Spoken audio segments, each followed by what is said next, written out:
অগ্রদ্বীপের গোপীনাথের মেলা তোমরা অনেকেই শুনেছো, অনেকেই জানবে বা অনেকেই এই মেলায় এসেছো আশা করছি, কারণ গোপীনাথের মেলা অগ্রদ্বীপের প্রচুর নামকরা মেলা।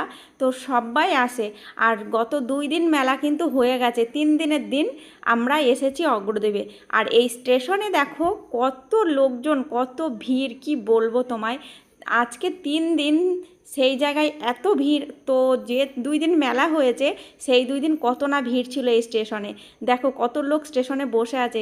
কিন্তু দুঃখের বিষয়, আমি জানি না কেন এই স্টেশনটায় ওই টাইমটা কারেন্টই ছিল না, চারিদিক শুধু অন্ধকার।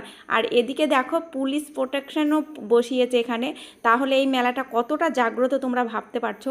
তো যারা যারা দেখোনি অবশ্যই অগ্রদ্বীপে আসবে গোপীনাথের মেলায়, ঠিক আছে? তো সবার নিমন্ত্রণ রইল সামনের বছরের জন্য। এবছর তো হয়েই গেছে। চলো সবাইকে টাটা বাই, সবাই খুব ভালো থেকো, সুস্থ থেকো। আর আমি পিপাসার চ্যানেলটা সাবস্ক্রাইব করে দিও।